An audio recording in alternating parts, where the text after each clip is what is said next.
कहानी है रामपुर गांव की, जहां के मर्द महिलाओं को हमेशा नीचा दिखाने की कोशिश में रहते। अरे अभी तक खाना नहीं आया, क्या मुझे एक और शादी करने की जरूरत है? नहीं जी नहीं, ऐसा मत करना, वरना मैं कहाँ जाऊंगी। खाना लेकर मैं अभी आई जी। गांव की पंचायत में भी फैसले हमेशा औरतों के खिलाफ ही रहते। मैं जो फैसला सुनाता हूँ वो भगवान की आज्ञा होती है। इस लड़के ने अपने मन से शादी करके अच्छा नहीं किया।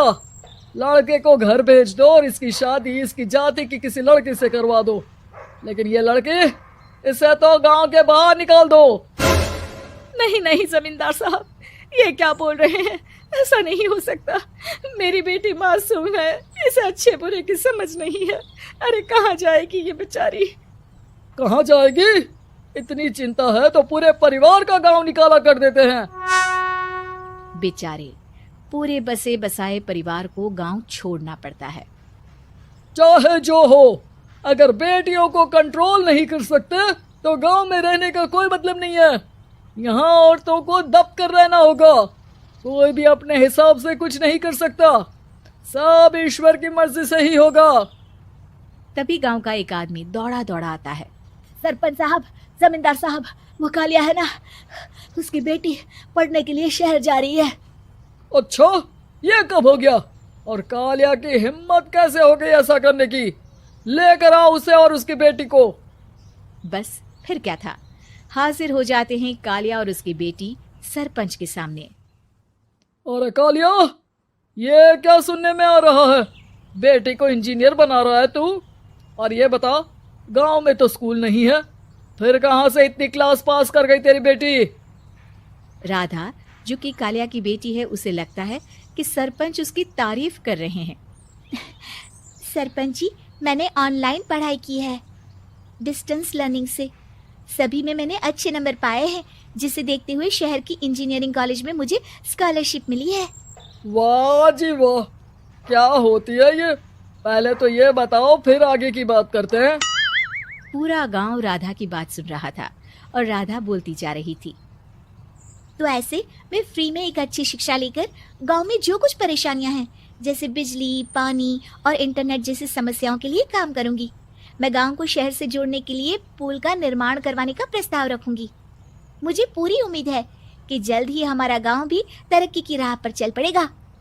राधा की बात सुनकर सारे गांव वाले ताली बजाने लगते हैं।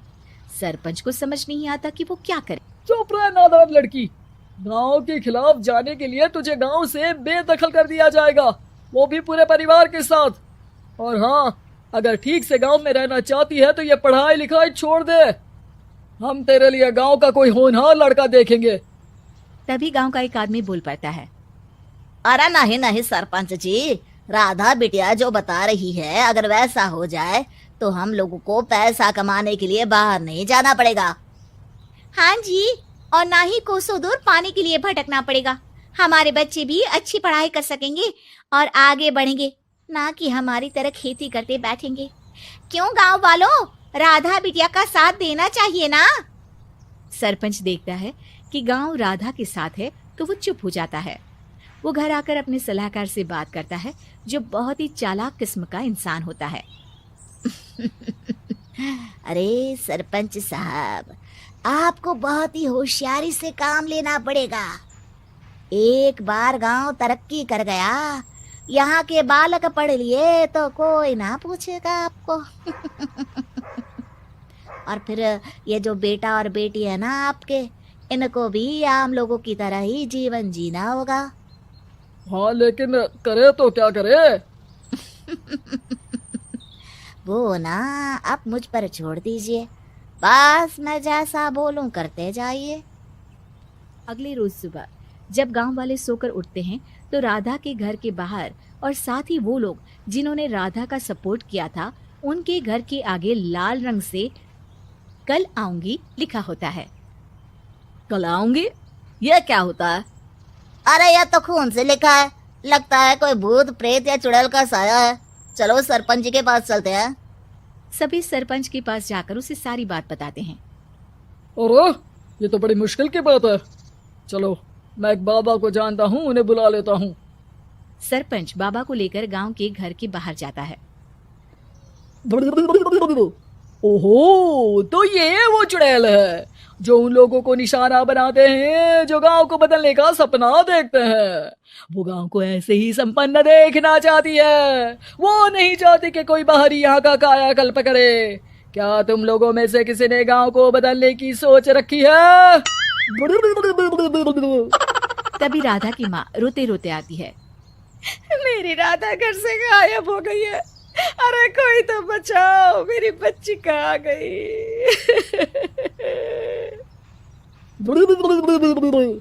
ले गई वो चुड़ैल, तेरी बच्ची को ले गई।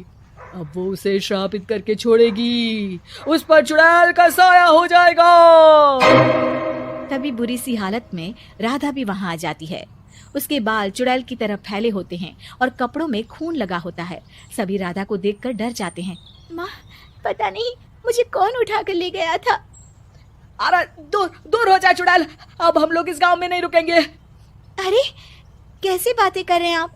कल तो आप मेरे भरोसे गांव का हुलिया बदलने, अपने बच्चों को पढ़ाने और तरक्की उन्नति की बात कर रहे थे, तो आज क्या हो गया आपको? ये फिर तुम लोगों को बहकाएगी। ये चुड़ैल गांव में आ चुकी है। ऐसे ही ये तुम्हारे घर के बच्चों को भी ले जाएगी। गांव वाले राधा को गांव से बाहर निकाल देते हैं। उसके माँ बाप रोते रहते हैं, लेकिन गांव वाले नहीं मानते। मैं भी अपनी बहन के साथ गांव के बाहर रहूंगा, लेकिन वो पढ़ाई नहीं छोड़ेगी। वहीं सरपंच के घर पर सलाहकार कहता है, देखा, सांप भी मर गया और लाठी भी नहीं टूटी।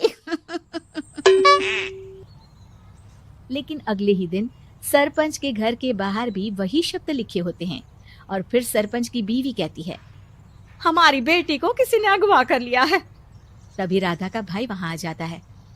अरे गांव वालों, मैंने सरपंच जी की बेटी को देखा था। वो चुड़ैल उसे उठाकर ले जा रही थी। अरे क्या मजाक कर रहे हो? नहीं नहीं सरपंच जी, आप नहीं जानते। वो चुड़ैल अब आपकी बेटी में आ जाएगी, जैसे राधा के अंदर आ गई थी। तभी सरपंच की बेटी वैसी ही हालत में वहां आती है जैसे राधा आई थी। पापा, पता नहीं कैसे मैं गायब हो गई थी। चुड़ैल, इसके अंदर भी चुड़ैल का साया है, मारो इसे।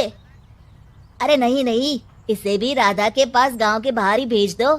अरे चुप रहो, मेरी बेटी कहीं नहीं जाएगी और चुड़ैल बुड़ैल कुछ नहीं होता है। अरे कैसे बात कर रहे हो सरपंच जी? आप तो बोल रहे थे कि आपका फैसला भगवान का ज्ञान होता है, तो अपने पर बात आई तो अब आप ऐसे बोल रहे हैं। अरे ना ना ना, आपको अपनी बेटी को त्यागना ही होगा। अरे बुलाओ बाबा को। राधा का भाई बाबा को ले आता है, जिसे अब गांव वालों के डर के कारण सच बोलना पड़ता है। मैं कोई बाबा नहीं हूँ, मैं तो मोची था। ये सलाहकार महोदय ने मुझे कहा था एक्टिंग करने को। अब वो मुझे पैसे देने वाले हैं। अब मुझे माफ कर दो। गलती हो गई, मुझे माफ कर दो। तभी वहां राधा आ जाती है। देखा सरपंच जी, जब गांव के बच्चे साक्षर होंगे तो आप जैसे लोगों की चालाकी नहीं चलेगी।